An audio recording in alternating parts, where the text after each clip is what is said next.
Magandang araw na muli mga boss. Ang problema nito, yung shock absorber lang ang pinapapalitan ng customer. Ito namang gumagawa, ang sabi niya, kailangan daw palitan na rin yung shock mounting dahil hindi na rin daw magtatagal at masisira na rin. Kung makikita nyo, yung shock mounting na yan, yung dalawa na yan mga boss, bago yan. Dahil sabi nga daw nung gumawa, masisira na daw, yung pala yung kinabit niya madaling masira. Kaya imbis na ibilig ng customer itong sasakyan niya dun sa gumawa, sa akin niya dinala dahil nga sa baka magtalo lang daw sila. At ito nga mga boss, hawak-hawak ko itong pyesa ng customer. Ayan daw yung tinanggal sa dati niyang shock absorber na pinalitan. At nang chine-check ko mga boss, wala siyang sira. Maayos na maayos. 2013 pa daw ito pero maganda pa. Hindi katulad nung kinabit, nakita nyo naman, buwan pa lang yun mga boss pero sira agad.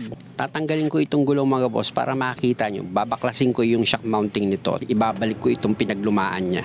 Una, kakalasin ko itong bolted nut niya sa shock absorber. Number 19 na socket wrench at number 17 na box wrench ang gagamitin nyo dyan. Kontrahan kasi yan kaya dalawang tools ang ginamit ko. Dito naman sa brake hose, gumamit ka ng flat screw para maitulak mo itong clip niya at matanggal mo sa pagkakalak itong brake hose. At dahil wala na yung dalawang nut dito sa bolt ng shock absorber, pwede mo na ngayon bunutin itong dalawang bolt. Tapos gamit ka ng ball hammer para may i-disconnect mo itong shock absorber dito sa steering knuckle. Pati itong brake hose, i-disconnect mo sa shock absorber. Tapos dito ka naman sa shock mounting niya, meron yan tatlong nut.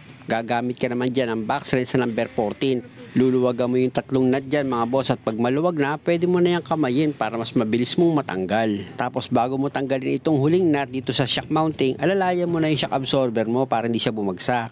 Tapos pwede mo na ngayon i-pull out itong shock absorber mo sa position niya. At dahil nga sa tatanggalin ko itong shock mounting nito, gagamit ako dyan ng coil spring compressor. Paliliitin ko itong shock absorber niya. Kabilaan yan mga boss, maglalagay kayo ng coil spring compressor. Pag umiksi na yung coil spring niya, pwede nyo nang luwagan yung number 17 na nut dito sa shock absorber piston nyo or rod para matanggal nyo itong shock mounting. At kung makikita nyo mga boss, itong upper mount niya, kumalas na talaga yung rubber niya. Buwan pa lang daw yan sabi ng customer pero kita nyo bigay agad. Gamit ang number 17 na socket wrench mga boss, tatanggalin ko itong nut dito sa shock absorber piston niya. At dahil tanggal na itong nut niya, eto na ngayon yung bearing plate niya, tinanggal ko rin.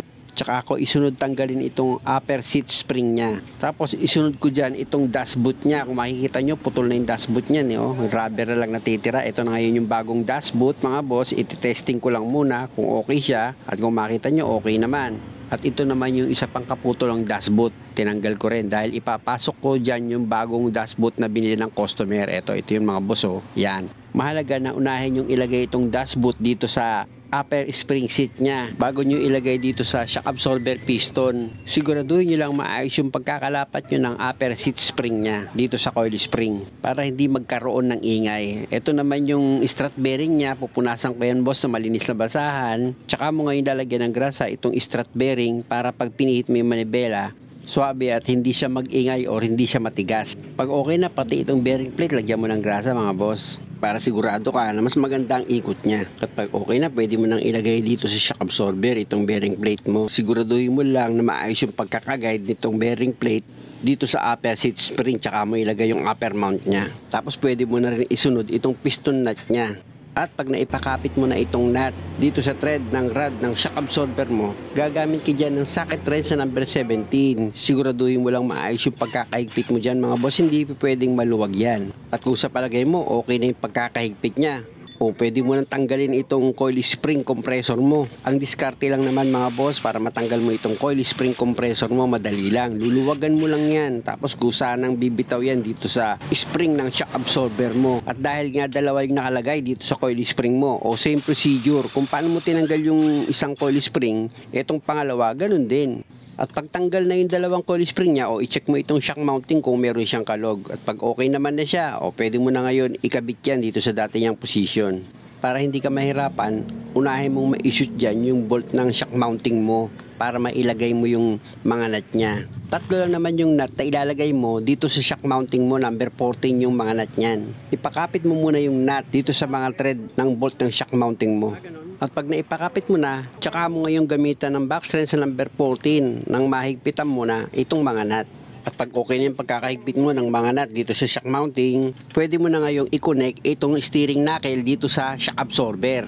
Kailangan lang may isentro mo yung butas ng steering knuckle at ng shock absorber. Kailangan magkatapat sila para mailagay mo ng maayos itong mga bolt mo. At kung nahihirapan ka, gumamit ka ng flat screw para hindi ka mahirapang magsentro at mailagay mo ng maayos itong dalawang bolt dito sa shock absorber. Pag medyo nahihirapan ka dyan mga boss at naipasok mo na itong bolt dito sa shock absorber or dito sa steering knuckle nya, ang gagawin mo lang naman dyan, medyo paluin mo lang yung bolt dahan-dahan para pumasok siya.